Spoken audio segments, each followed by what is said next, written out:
Бизнисмени од Македонија и регионот викендов ќе се вакцинираат во Белград. Иницијативата е на Стопанската комора од Србија која обезбедила 10.000 вакцини за бизнис секторот. Информацијата ја потврдија и од Стопанската комора на Македонија.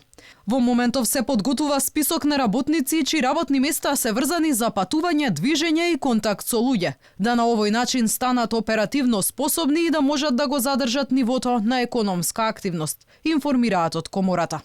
Во меѓувреме српските власти дозволиле во Белград да се вакцинираат и други македонски државјани кои немаат српски документи, но кои претходно аплицирале на веб страницата за имунизација. Информацијата ја потврди професорот Дејан Трајковски, кој веќе ја прими вакцината на AstraZeneca во Србија.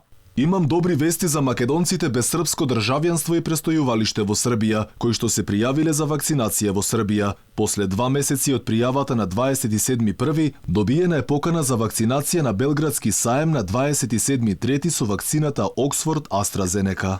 А во Македонија се уште е неизвестно кога ќе стигнат првите дози за масовна имунизација. Власта без конкретни датуми, а најавите за обезбедени дози од повеќе производители кои се провлекуваат со месеци, уште еднаш се поместени, овој пат за во април. Докторите алармираат, постапките за набавка на вакцините уште од старт доцнеа, па затоа во земјава нема вакцини за масовна имунизација. Доцна се почна со контактите, со набавувањето, со не знам која и да е постапка, значи не се искористија луѓе кои што имаат лични, директни контакти со фабрики, со звучни имиња во тие земји каде што би побарувале, да кажам. Имаше некакви небулозни одлуки да еве на руската амбасада не и се одговори, иако тие уште есента луѓето се понудиле, значи носење на погрешни одлуки. Сега ќе ви кажат нели на секаде по Европа дивее. Вирусов секдека бројките растат, да, меѓутоа разликата е со тоа што голем процент од популацијата кај нив е веќе вакциниран. И ќе почне наеднаш да паѓа тој број и значи ќе се стави побрзо под контрола болеста. Кај нас сето тоа ќе се пролонгира.